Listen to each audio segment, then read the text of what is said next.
سلام علیکم دوستا پادپیسچیکا و غیر از پادپیسچیکا و هر کسی که در این لحظه و نوار ما را تماشا میکنه. امیدوار هستم که سربلند صحتمند و خانه آباد هستی و من هم برای هر یک شما همین آرزو را دارم. امروز یک حکایه دیگر میکنم. حکایه های من التماس تا اخیرش تماشا بکنه. هر یک حکایه همین اخیرش در معنیش در اخیر شد، جالب ترش در اخیر شد. میگه روز یک مرد ثروتمند میگه از تریزای خونش نگاه میکنه که یک مرد بی خانه و در پرتاف میکوه، یعنی موسر میکوه. این مرد ثروتمند این حالا میبینه، میگه که خدایا شکر، میگه که من میگه مثل این بی خانه و در و کمبغل نکرده ای. این کمبغل در این لحظه نگاه میکنه که یک مرد آشفته هوش پریشان دیوانه‌واری، گوییم که همین هراسان و سرسان میبینه.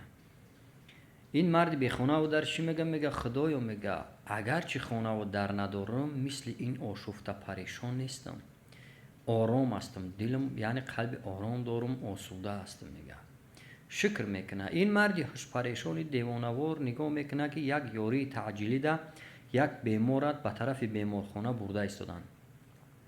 این مرد چی میگه؟ میگه خدایا اگر چی هوش پریشان و سرسان و سرگردان هستم، شکر که بیمار نیستم.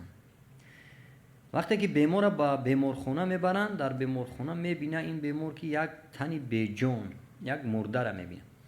میگه خدایا، میگه شکر که اگرچه بیمار هستم ولی از خاک بیرون هستم، یعنی حالا جون ما که نگرفته ای، حد اقل میتونم که شکرانه ترک کنم. الحمدلله. میگه برادرو، خب جالب تری این قصه چی است؟ که همین است که اگرچه ما مردم در هر وضعیتی که نباشیم خدا رو شکر کنیم در کار.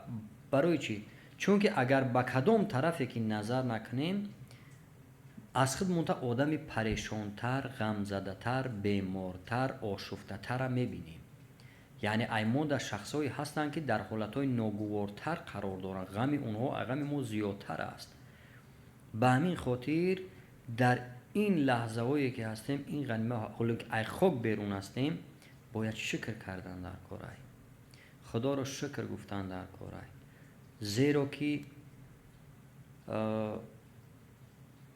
از یک طرف اگر آشفته و پریشان و غمدار باشیم، از طرفهای دیگرش بیغم هستیم. در دنیا غم زیاد است، مشکلی زیاد است، بیماری ها زیاد هستند. الحمدلله که تنی سالم داریم.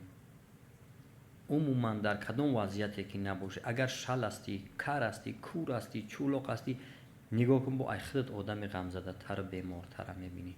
به همین خاطر خداوند همه شما را صحت سلامت سربلند نگه بداره و فرزندای شما را خداوند ساق سلامت سالم نگه بداره. از شما را هم ایما را هم شما هم در حق ما دعاگو باشه. خداوند داغ فرزند هیچ کس نبینه. این داغ فرزند بسیار داغ بزرگ است، بسیار داغ بی‌زیبا. خدا رحم کنه.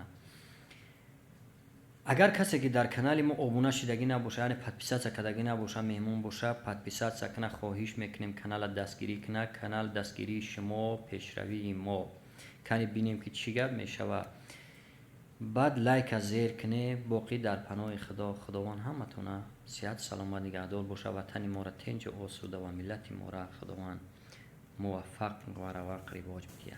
آمین.